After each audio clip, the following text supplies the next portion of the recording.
제가 미국에서 비행교육 받을 때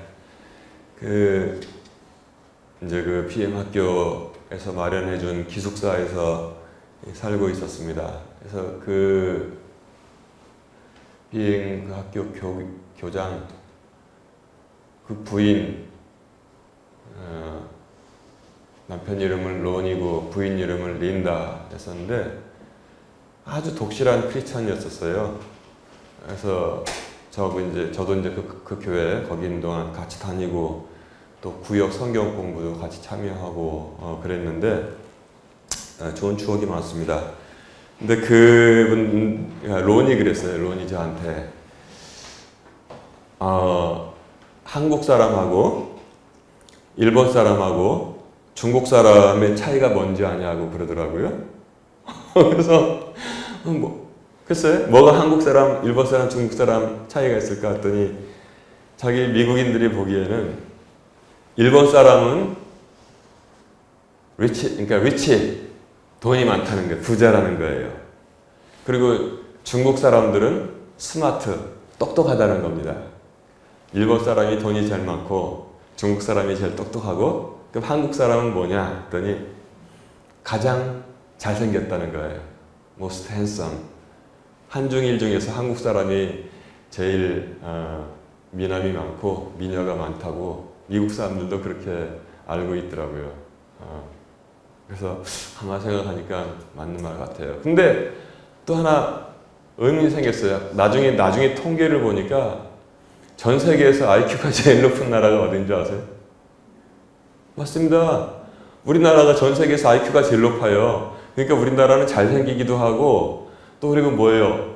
가장 똑똑하기도 하고 그 다음에 이제 지금은 뭐예요?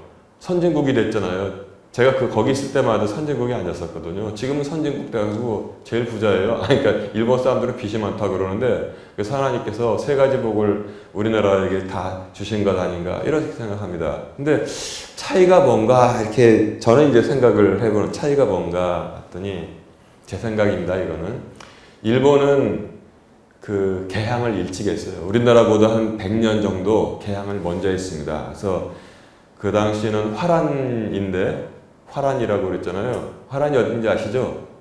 유럽에 있는 네덜란드를 화란이라고 그랬어요. 맞아요. 화란 배들이 왔을 때 우리나라는 뭐냐면 대포 쏘고 못 들어오게 했는데 그 사람들은 문을 열어줬어요. 문을 열어줘가지고 야, 이 사람들이 좋은 게 뭐가 있나 해가지고 그걸 배웠습니다. 그리고 또 그 사람들이 그런 면에서 참 꾀를 잘 써요. 그 섬을 만들었습니다. 인공섬을. 그게 하우스보스텐인가? 맞아요? 인공섬을 만들어서 인공섬을 만들어 놓고 네덜란드하고 똑같이 마을을 만들었어요. 하다못해 그 문짝에 있는 돌적이까지 네덜란드에서 다 가져와서 모든 거 기와까지 가져와서 네덜란드하고 똑같은 인공섬을 만들고 네덜란드 상인들은 편안하게 여기서 살아라. 왔다 갔다 하면서 그리고 우리나라에 좋은 거 가져오고 무역하자. 그 대신 일본 본토 안으로 들어오지 말아라 그랬어요. 그러니까 자기들 확 변화가 일어날까봐 들어오지 마라. 그 대신 좋잖아. 너희 고향하고 똑같이 해놨으니까 여기서 살아. 그러면서 우리가 여기서 무역하자. 그렇게 머리를 써가지고 일본 나도 옛날에 그놈들이 그러는데 이제 목사로서 그 사람들이 임진왜란 때 가지고 들어온 게 뭔지 아세요? 네덜란드 상인들한테 산 조총을 가지고 조선을 침략하러 들어온 것입니다. 그렇게 했어요. 근데 우리나라는 이제 척양외이 해가지고 대포 막 쏘고 못 들어오게 하고 이제 이렇게 세월을 지냈단 말입니다. 그러니까 뒤쳐졌죠. 많이 좀 물질 문명이 있어서는 비슷비슷한 약간 밑에다가 많이 뒤쳐졌습니다. 그러니까 일본이 아시아의 맹주가 되었던 거죠. 서구 열강의 한 나라로 일본이 끼게 되었습니다. 유럽 국가가 된 거예요. 일본 사람들 항상 그 당시 했던 말이 뭐냐면 탈아 입구라고 했습니다. 탈아 입구. 뭔 뜻인지 아시죠? 아시아를 탈출해서 불합화로 우리는 다 들어갔다. 그렇게 이제 뻐기고 다녔단 말이에요. 한국은 아주 지지리도 못 살았죠. 근데 중국은 중국도 서강 열방 국가들의 호되게 당했죠. 호되게 당했어요. 등치 믿고선 자기들이 가운데 죽자 썼잖아요. 그 사람들은 항상 그런 그 교만한 저기가 있었습니다. 우리가 세상의 중심이라는 거예요. 그래가지고 뭐 조선 저쪽에 월남 우리가 가운데다 이러고 자기들 임금을 뭐라 그랬어요? 천자라 그랬죠. 천자 하늘 천자 써가지고 하늘의 아들 이렇게 해가지고 이제 살고 있었는데 그렇게 이제 정신 못 차리고 있다가 되게 한번 영국 뭐 그냥 독일 프랑스에게 막 당해가지고 미국 나중에 홍콩까지 아편 전쟁이 일어나가지고 져가지고 홍콩까지 내주고선 저기 저 칭다오 청도 그런 데는 그 각국 열방의 조차지가 있었어요. 마음대로 살고 있는데 그렇게 아주 중국이 어려움을 당했는데 거기는 인구 많고 뭐 해가지고 이제 그 중에서 똑똑한 사람들이 생겼나 보죠. 자, 그런데 이 빛도 없는 나라에 빛도 없는 나라라고 보는 게 맞습니다. 빛도 없는 나라. 서양 선교사들이 들어와서 맨 처음에 본 조선은 진짜 막막한 나라라고 말한 기록이 많습니다. 이 나라에는 아무런 소망이 없는 나라다. 그래서 나는 지금 그 한국 교회사의 그런 자료들을 읽을 때마다 너무나 감동이 되는 게 뭐냐면 그 당시 미국에서 좋은 대학 나오고 의사가 된 아가씨, 결혼도 안 했어요. 의사 아가씨, 멋진 청년들이 한국으로 조선으로 배 타고 오는 거예요. 몇 개월을 해가지고 배 타고 와서 여기서 이제 복음을 전하는데 그들도 일기장에는 그렇게 썼다는 거예요. 이 나라에는 아무런 소망이 없다. 아무런 소망이 없어. 조정의 그 무능한 사람들, 여러분 그 조정이 언제 좀 시간 되면 말씀드리고 얼마나 무능했는지는 기록을 보면 알아요. 기록을 보면은 무슨 여기 뭐 왕자의 뭐 왕세자인가 뭔가 거기 종기가 났다고 해서 전국의 무당들을 불러가지고 쿵덕쿵쿵덕 먹을 게 없는데 팍팍 긁어가지고 그렇게 초호와 구스파를 벌이고 잔치를 벌이는 것은 선교사들이 볼 때는 도대체 이해가 안 가는 거예요. 군대라고 해봐야 한 몇백 명 있는데 여러분 가슴을 칠 일이 있어요. 당시 일본의 첩자가 와가지고 이 구한 제국을 먹으려면은 군대가 얼마큼 있어야 되는지 계산을 한 거예요. 근데 여러분 군사학에서 이걸 딱 기억하세요. 공격하는 쪽이 3배가 많아야 됩니다. 그건 공식의 공식. 수비하는 쪽은 100명이 있잖아요. 그럼 300명까지 오는 걸 막아낼 수가 있어요. 비등비등 하든지. 근데 공격하는 쪽은 3배가 있어야 됩니다. 근데 일본의 첩자가 당시 어떤 보고서를 올렸냐면 대한제국을 정복하기 위해서는 보병 1개 대대가 있으면 되겠습니다. 그랬어요. 기가 막힌 일이야. 기가 막힌 일.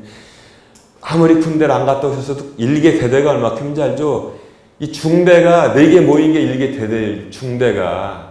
그러니까 대한민국의 국방력은 그 당시 1개 중대, 1개 중대 한 120명 모여가지고 총알 그 정도 가지고 있었다는 거예요.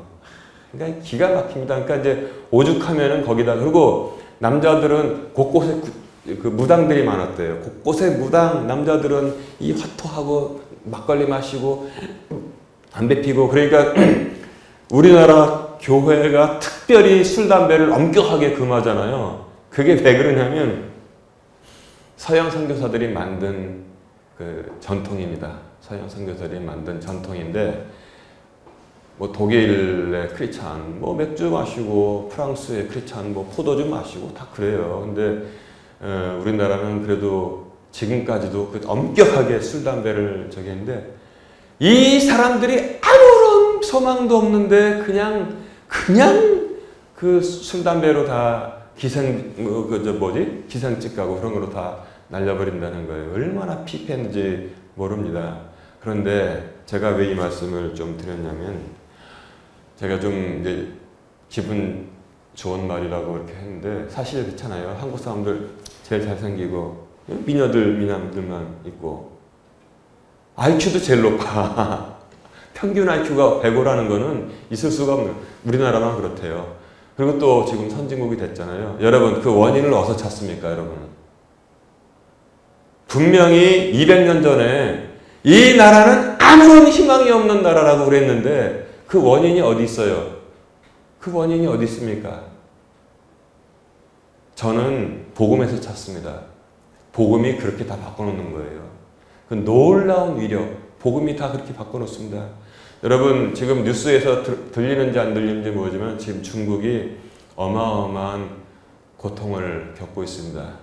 왜 그러냐면 제 생각입니다. 이건 경제학자들은 중국 이제 조만간 망한다고들 다들 그러는데 저는 이제 그 목사로서 그것을 찾냐면 그 중국에 있는 그 시진핑이라는 사람이 너무나 교만해가지고 중국이 세계의 슈퍼파워가 됐다고 너무나 일찍 막 꺼들먹거리면서 그 다음에 뭘 했냐면 교회를 다 문 닫게 했습니다. 교회를. 일반 뉴스는 안 나오잖아요. 그게. 교회가 문이 닫히는데 우리가 봐도 참 눈물겨운 일입니다. 그 저기 크레인 가져와서 교회 위에 있는 그 첨탑 있잖아요. 그거 크레인으로 다 떼어내고 그 포크레인 가져와가지고 교회를 여기저기 막 다 부수고. 응? 제가 뭐 중국인을 미워하는 건 아니잖아요. 그 중국 공산당을 미워하지. 그 중국에 있는 우리 주 안에서의 형제 자매들은 응? 그 앞에서 눈물 흘리면서 찬송 부르고. 그래서 내가 그걸 보면서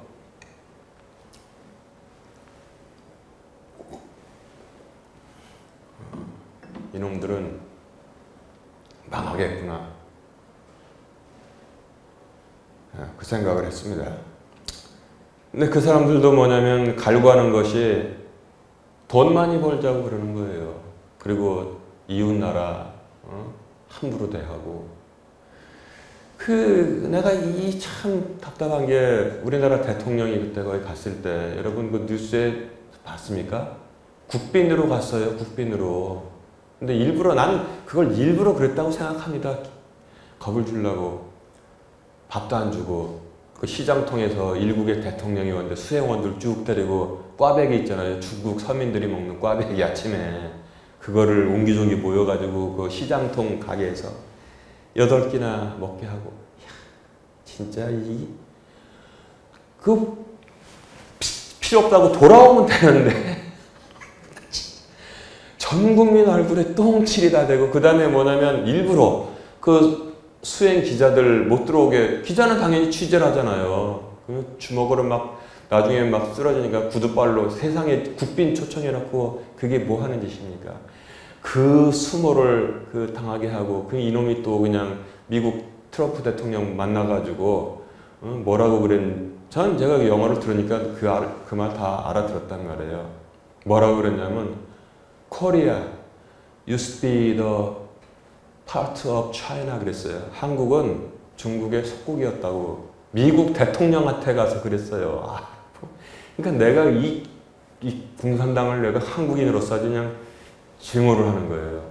그러니까 그래도 트럼프가 났어요. 그래서 밖에 나가가지고 씨가 한국이 뭐 중국의 속국이었다고 그러더라. 일부러 그 사람은 그러는 거예요.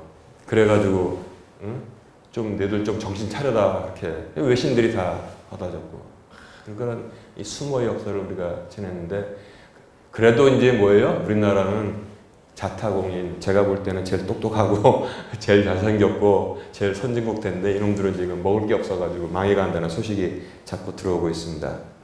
저런 사람들이 갈구하는 복이 많아요. 또 거기다가 또 뭐 있습니까? 건강했으면 하는 복 바라고 있고 또 오래 살았으면 하는 또 우리가 바람도 있잖아요. 또 그리고 이제 조금 고차원 되면 내가 명예로운 사람이 되었으면. 이게 진짜로 아주 고차원적인 그런 복인 것입니다. 명예로운 사람들 되는 거. 이런 것들을 근데 세상에 여러 가지 복들이 많이 있는데 이런 것들을 쌓는 보자기가 딱 하나 있는데 그게 뭐예요? 저는 눈에 보이지 않는 복주머니라고 이렇게 생각을 합니다. 그래서 우리나라 좋은 전통이 있잖아요. 복주머니 이렇게 이제 차고서 설 되면은 저도 어렸을 때는 요만한 복주머니를 가지고 있었는데 거기 한자로 복이라고 써 있었어요. 그래서 이제 세뱃돈 받으면 차곡차곡 모아서 접어서 거기다 넣고 이제 그 돈 버는 재미, 설 되면 돈 버는 재미가 있었습니다. 그래서 이제 구정, 설에는 이제 우리나라 그 민족들은 참 지혜가 있어서 복주머니를 이제 이렇게 가지고 또 나눠주고 했는데요. 오늘 말씀은 특별히 온 집안이 복을 받은 집안이 있다고 성경이 지금 사무엘상 6장이 전하고 있어서 제가 누가 온 집안이 복을 받았나 이렇게 말씀 전하는 것입니다. 도대체 이 사람이 무엇을 잘해서 복을 받았나 했더니 성경은 특별한 이유를 설명하지 않고 있어요. 아니 자기만 복 받는 것도 좋은데 온 집안이 복을 받았다는 거예요. 그러니까 우리 한번 눈을 툭히 뜨고 한번 누군가 한번 봐야 되는 거예요. 이름이 오벳 에돔입니다. 오벳 에돔인데 근데 복을 받은 이유가 그냥 열심히 이렇게 충성해서 그런 것도 아니에요. 열심히 일을 해서 하는 것마다 복됐다. 그런 얘기가 없고 특별한 이유가 설명되지 않고 있습니다. 우리가 앞뒤를 통해서 알 수 있는 거는 뭐냐? 딱 하나. 법궤라고 그러잖아요. 법궤. 하나님의 궤 때문에 복을 받았다. 이렇게 설명하고 있어요. 자, 자고로 이제 이스라엘은 언제냐면 이스라엘에 엘리 제사장이라는 사람이 있었는데 그 집안이 풍비박산나서 망할 때쯤 되었습니다. 그래서 그 집안이 풍비박산돼서 망할 때쯤 어린 꼬마 사무엘이 그 엘리 밑으로 들어가서 엘리의 수종을 들게 되었습니다. 근데 하나님께서는 제가 뭐라 그랬습니까? 이 세상에 아주 위대한 사람들이 많지만 그건 다 사라지는 것이고 구석에 있더라도 하나님께 마음이 합한 사람에게 하나님은 주목하신다고 그랬잖아요. 하나님이 심심해서 불후의 명곡 보고 쟤 노래를 잘하니까 내 마음에 합하다고 하고 아니면 저기 무슨 토트넘 축구를 보고 제가 축구를 잘하니까 내 마음에 합한 자라고 하겠어요. 구석에 있어도 저 안 보이는 데 있어도 그 마음이 온전히 하나님께로 향한 자를 향해서 하나님의 마음이 시각이 가는 거예요. 하나님의 마음은 하나님의 눈은 엘리에게서 떠났고 이제 어린 소년 사무엘에게 주목되어 있었는데 옛날에는 부르는 것도 엘리야 부르셨겠죠. 근데 지금은 뭐예요? 사무엘아 불러서 사무엘이 엘리의 집이 모조리 망할 것을 다 듣고 귀하게 쓰임받은 것을 들었습니다. 과연 그대로 되었습니다. 근데 이 망하는 이스라엘은 전쟁에 밀리게 되니까 엉뚱한 생각을 하게 되었습니다. 우리가 전쟁에 지는 것은 하나님이 우리를 떠나서 전쟁에 지고 있는 것이 아니라 그렇지 우리가 법궤를 가지고 나오지 않아서 우리가 지금 전쟁에 밀리고 있다 해서 법궤를 가져오자 해서 사람을 보내가지고 이 해막에 있던 법궤를 가지고 이제 전쟁터로 가지고 나왔습니다. 이렇게. 그랬더니 어리석은 사람들이 어리석은 함성을 지르는 거예요. 와, 법궤가 들어왔다. 이제 우리가 이긴다. 이제 이렇게 소리를 질렀습니다. 하나님이 같이 하시지 않는 자들이 법궤를 들고 와서 뭐가 이렇게 잘 되겠습니까? 도대체. 그러니까 블레셋 진영은 갑자기 홍비백산 놀란 거예요. 무슨 일이냐 했더니 알아봤더니 세상에 이 이스라엘 진영에 법궤가 들어왔다는 거예요. 그러니까 이제 블레셋도 모르니까 안 되겠다. 너희 블레셋 사람들아 대장부가 되어라. 우리가 저 시브리인들의 종이 되겠느냐. 죽기를 각오하고 싸우자고 싸웠더니 오히려 누가 이겼어요? 법궤 가지고 온 이스라엘이 여러분 이 전쟁의 의미를 잘 알아야 돼요. 대파됐어요. 대파. 완전히 블레셋은 대승을 거둔 거예요. 여러분 이 의미를 잘 알아야 돼요. 이 전쟁의 의미를. 그래가지고 나중에 뭐예요? 이 법궤까지 뺏겨버렸어. 법궤까지 뺏기고 걸음아 나 살려라 하고 그냥 막 도망간 거예요. 세상에 법궤까지 뺏기고. 블레셋 사람들이 이게 이스라엘 이 하나님의 법궤라는데 이거 가지고 이제 가자. 그래서 자기네들 신전에 들어가서 다곤신 앞에다가 예물로다가 딱 하나님의 법궤를 받쳐놨단 말이에요. 그러니까 다음날 아침 일어나 보니까 다곤신 신상이 그 앞에 엎드려져 있고 그 얘기는 다 제가 말씀드렸기 때문에 지금 빨리빨리 그렇게 돼서 나중에는 도저히 이스라엘 하나님의 법궤를 우리가 가지고 있으니까 각 여기저기 그냥 병 걸려 죽고 나쁜 일 일어나고 종기 일어나서 죽고 전염병 돌고 하니까 뭐예요? 거기다 금으로다가 종기 5개 만들고 쥐 5개 만들고 5개는 왜냐면 그들이 가지고 있는 도시가 5개였었거든. 넣어가지고 이스라엘에게 보냈습니다. 이스라엘에 보냈더니 거기 이제 그 원래 아비나답의 집에 법궤가 오랫동안 있다가 이제 이것을 오랫동안 아비나답의 집에 있었으니까 다윗의 도시 예루살렘으로 옮겨와야겠다 해서 이제 옮겨 올라고 이제 이렇게 수레에다가 딱 해서 아비나답의 두 아들들이 법궤를 이렇게 몰면서 이렇게 갔는데 소들이 뭐가 어떻게 되는지 펄쩍펄쩍 뛰니까 법궤가 막 흔들리는 거예요. 그러니까 이제 아비나답의 아들이 무의식적으로 이름이 우사예요. 우사. 손 딱 뻗어가지고 법궤를 잡았는데 자, 법궤는 누가 맬 수 있습니까? 옛날에 구약시대에는 누가 맬 수 있었어요? 여기서도 의미가 있어요. 선별받은 레위인 제사장만 법궤를 만질 수가 있었던 것입니다. 근데 우사는 뭐예요? 그 아비나답의 아들 우사는 레위인도 아니고 뭐 제사장도 아니니까 바로 그 순간 하나님의 진노가 그에게 팍 들어가가지고 즉사해버리는 거예요. 즉사. 야, 무섭잖아요. 됐더니 바로 죽었어요. 됐더니. 그때 사람들이 막 난리가 난 거죠. 그냥 다윗도 막 천하의 다윗이 두려워했다고 여기 보니까 9절이구나. 그날에 다윗이 주를 두려워하여 이르되 주의 괴가 어찌로 내게로 오리오. 여기에 힌트가 있습니다. 다윗마저도 두려워한 거예요. 다윗마저도. 그래서 이거 내가 우리의 도성으로 들여오려고 했더니 나도 만약에 삐끗하면은 나도 삐끗하면 그냥 그 자리에서 죽겠구나 해서 두려워하여서 이 괴가 어떻게 나에게로 들어오리오 해서 이거 어디다 갖다 놓을까? 그러니까 다윗이 이 소머리를 돌려. 그래서 돌리라고 해서 그냥 임의로 들어간 집이 뭐냐면 어느 집이에요? 가드 사람 오벳 에돔의 집에 들어갔다는 거예요. 이 이유밖에 없었습니다. 이 이유밖에. 그러니까 가드 사람 오벳 에돔은 겁이 없었겠어요. 다윗이 임금이 두려워하는데 그러나 가드 사람 오벳 에돔은 자기 집을 내줬다는 것입니다. 마당을 내어줬는지 아니면 자기 집 어떤 방 하나를 내어줬는지 성경에 정확히 기록은 안 돼 있죠. 그러나 그것이 어떤 것이든지 마당을 내어줬든지 하나님의 궤를 자기 집에 들였단 말이에요. 허용을 했단 말이에요. 감수했단 말입니다. 예, 여기 우리 집에다가 아니면 뭐 자기가 가지고 있는 어떤 이 농지나 경지나 뭐 사업하는 데나 뭐 거기다가 다 그것을 허락을 했습니다. 그래서 거기다가 법궤를 드리고 있었더니 하나님께서 이유가 없어요. 여기 보니까 뭐라고 지금 되어 있냐면 11절 주의 궤가 가드 사람 오벳에돔의 집에 3달 동안 머물렀고 주께서 오벳에돔과 그의 온 집안에 복을 주셨더라 그랬어요. 야, 그러면 그걸 미리 알았으면은 다윗도 가지고 왔을 텐데 다윗은 그때 두려워했는데 오벳에돔은 저희 집으로 오세요. 그래가지고 드렸는데 그것만 했단 말이에요. 그것만 했는데 오벳에돔만 복 받은 게 아니라 이렇게 성경에 기록된 데가 별로 없더라고요. 온 집안에 복을 허락해 주셨습니다.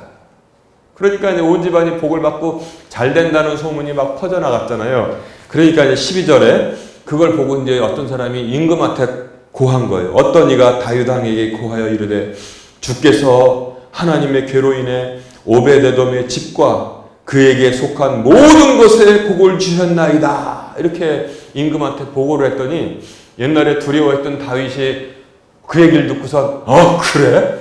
아이고 이거 저 오벳에돔 집에만 복 받으면 안 되지. 가지고 와서 우리 온 나라가 복을 받게 해야겠다. 그리고 우리 집안도 복을 받게 해야겠다. 그래가지고 다시 이제 가져갔다는 것. 올 때 다윗이 그 앞에서 막 춤을 추면서 예루살렘 성으로 그게 법궤가 들어오니까 다윗이 세마포 옷을 입고 막 에봇을 차고 춤을 추면서 들어왔거든요. 임금이 그랬단 말이에요. 임금이.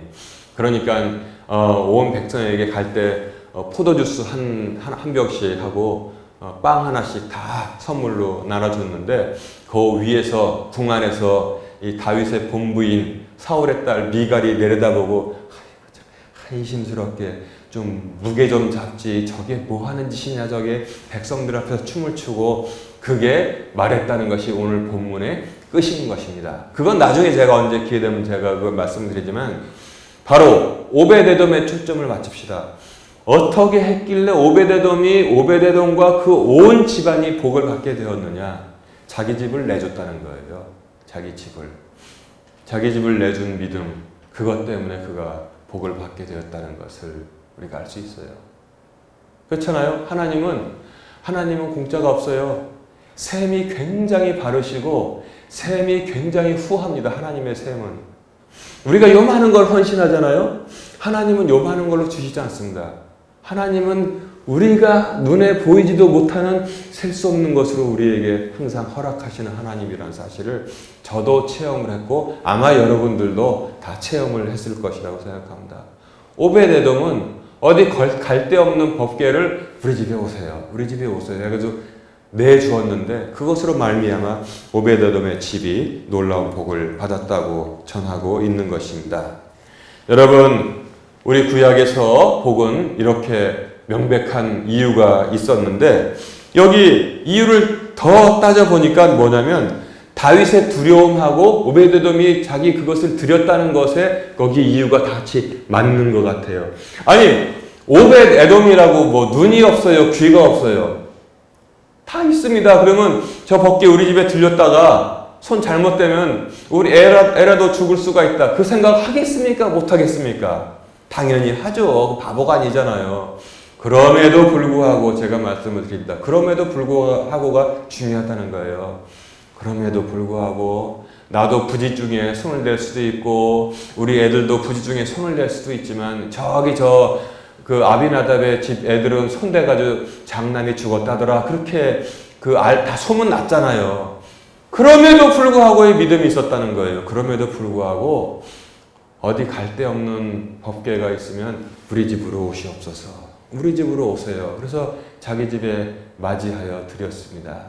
그랬더니 세월이 오래 가지도 않았어요. 석 달 만에 하나님께서 온 집안의 복을 그냥 막 풍성하게 부어주시니까 오베데돔은 그야말로 권사님, 제 권사님 흔히 자꾸 하시는 거 제가 들어서 귀에 익었는데 아주 오지게 복을 받았단 말이에요.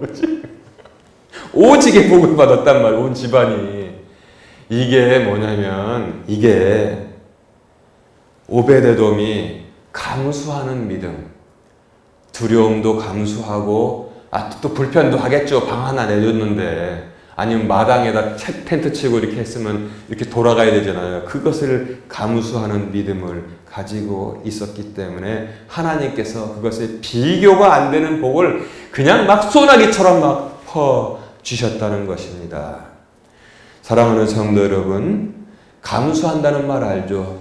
그거 내가 감수할게. 아니면 감당한다는 말 알죠? 그거 내가 감당할게. 감당하고 감수한다는 건 뭐냐면 무릎 쓴다는 거예요. 무릎 쓴다는 거. 좋은 거 법궤 들어가면 복 들어옵니다. 소문나면 서로 경쟁하지. 멱살 잡고 우리 집 먼저라고. 다윗부터 나와가지고 이놈들 비켜라. 우리 왕궁부터 다 싸울 거예요. 그 손대가지고 즉사한 법궤란 말입니다. 그러나 즉사한 법궤지만 하나님의 법궤이기 때문에 주의 궤이기 때문에 어서 오시옵소서, 우리 집에 어서 오시옵소서 하고 맞이하여 드렸을 때 그 집안에 온 집안이 복을 받았다는 것을 성경은 전하고 있는 것입니다. 그래서 여러분, 무릎 쓰는 믿음, 그것이 바로 복받는 믿음이라는 사실을 오늘 본문을 통해서 전하고 있습니다. 사랑하는 성도 여러분, 이처럼 새해에는 하나님의 궤를 감수하는 믿음으로 복을 받은 오베데돔처럼 정말 감수하는 믿음, 무릎 쓰는 믿음, 집을 내주는 믿음으로 크나큰 복 받기를. 그렇다고 제가 집 내달라고 집 내달라고 말하는 게 어디 있어요? 지금 그 믿음의 종류를 전하는 거죠. 믿음의 종류 이해하시죠? 믿음의 종류. 집을 내주는 크나큰 믿음으로 크나큰 복을 받는 그런 한 해가 되시기를 주님의 이름으로 축원합니다.